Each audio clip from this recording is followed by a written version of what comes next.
Tem duas formas de uma pessoa ser conhecida e receber o título de rei ou rainha. A primeira delas é o fato de essa pessoa pertencer a uma família real, assim como o príncipe Charles, por exemplo, hoje é o rei porque tem o sangue daquela família real. E a outra forma de alguém pertencer a esta família real ou ter o título de rei ou rainha é pelo fato de essa pessoa fazer algo tão bem que ela recebe o título de rei daquela coisa. Basta lembrarmos do rei do futebol, Pelé, que se tornou este rei do futebol porque magistralmente jogava, balançava as redes e fazia com que o coração brasileiro vibrasse em qualquer jogo do Brasil. Também recentemente tivemos a rainha da sofrência, Marília Mendonça, que cantava os sofrimentos de todo mundo e por isso ganhou esse título. Ela era a rainha daqueles que sofriam, ela sabia cantar os sofrimentos daqueles que passavam apertos por causa do amor. Deste modo, nós percebemos que para ser rei ou rainha, você deve ou pertencer a uma família, ou então ser muito bom em alguma coisa. Jesus, ao ser proclamado Rei do Universo, é então um rei completo, porque ele compreende essas duas dimensões. Pelo primeiro fato, Jesus pertence à família real, à família da Trindade, é filho legítimo de Deus Pai. Foi enviado por ele. Corre em suas veias o sangue humano, mas também faz parte da sua humanidade a divindade. Ele é rei porque é o Filho de Deus, mas também ele é rei porque ele é universal.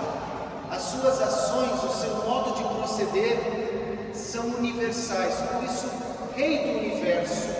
Em todo lugar onde se proclama a palavra, a força da ação de Jesus, ele se torna pertinente.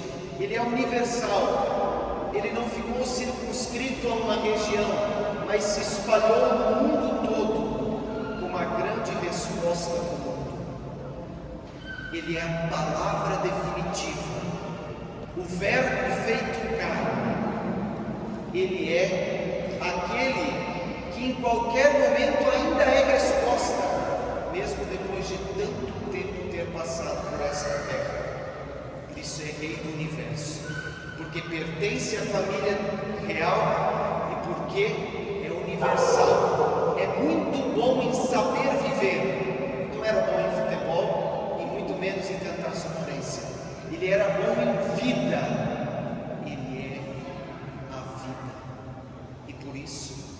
Rei do Universo.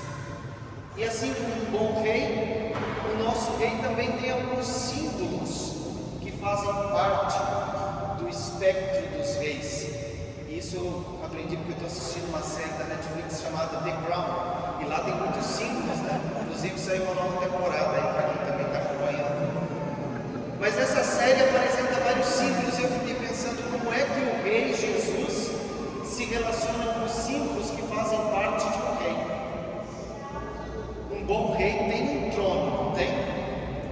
O trono de Jesus é a cruz, o lugar onde ele ficou mais alto. O trono tem essa característica de elevar o rei. O nosso rei foi elevado na cruz, e do seu trono ele emitiu perdão, mesmo para aqueles que lhe faziam mal naquele momento. A demonstração da maior prova de amor deste rei foi no trono da cruz. Um bom rei ou uma boa rainha também tem uma coroa, e essa fica fácil.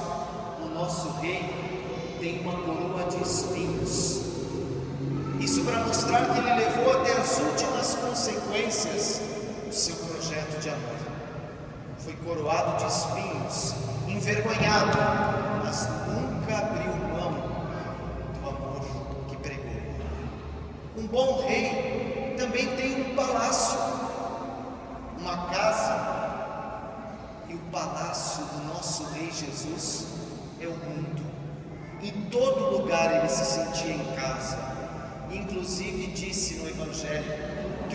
o homem não tem onde reclinar a cabeça, porque ele não estava apegado a palácios, mas queria ser universal, estar no mundo todo. Um bom rei também nasce em berço de ouro.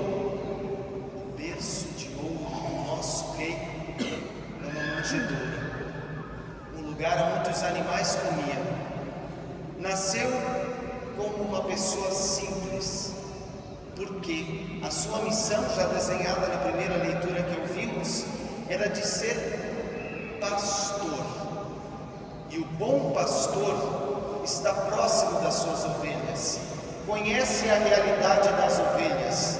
Por isso, o nosso rei nasceu simples, para que ele tivesse acesso a todas as pessoas, para que ele ouvisse os clamores de todos aqueles que lhe pediam ajuda, para que ele enxugasse as lágrimas de todos aqueles que pudessem estar próximo dele. E para ser assim, o seu berço de ouro tinha que ser uma manjedoura, para que ele pudesse nascer perto de nós. Um bom rei também tem servos, e nós temos a alegria de sermos os súditos, os servos deste rei. Mas no próprio Evangelho ele diz: não vos chamo servos, mas vos chamo amigos, porque vos dei a conhecer a minha vontade.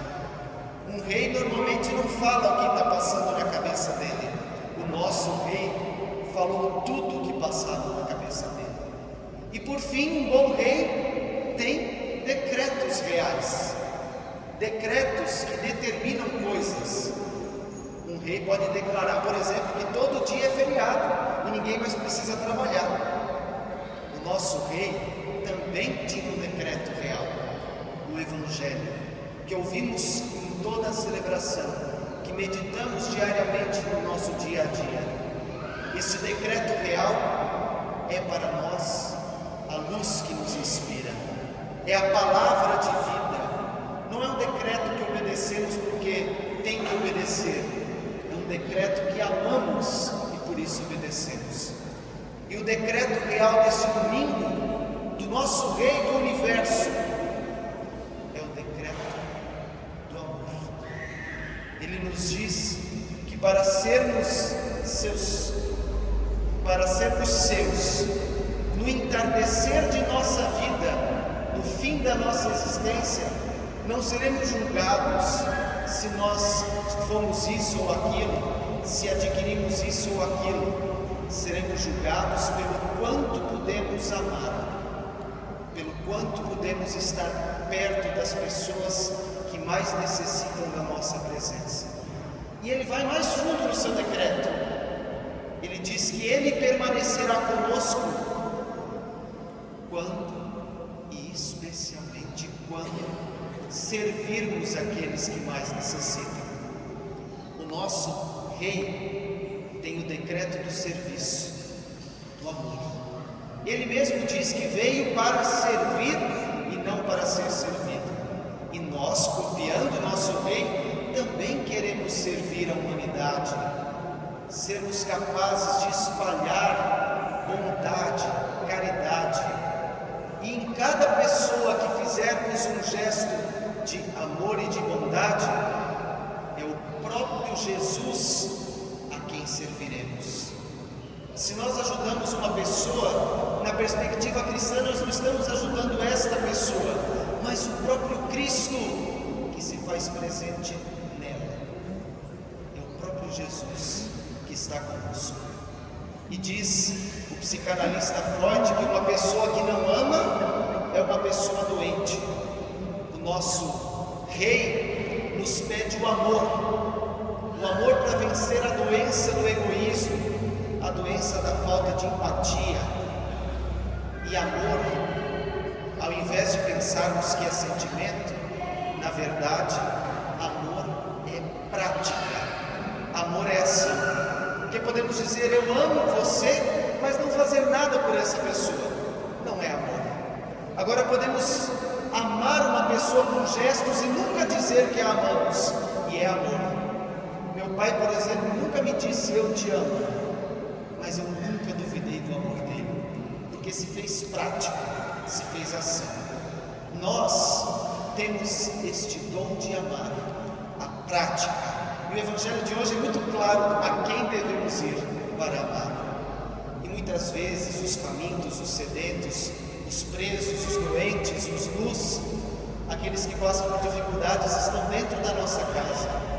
Tem gente que tem fome, não só de pão, porque às vezes a mesa até está cheia, mas tem fome de carinho, tem fome de perdão. Tem gente que às vezes está vestido, mas está nu de um sentido de vida. Tem gente que talvez não tenha nenhum problema de saúde, mas está doente de um egoísmo e de um individualismo. Precisamos romper tudo isso e fazer com que o amor se torne prática e que na nossa vida façamos tudo por este decreto real do amor, da empatia, do olhar atento aos demais.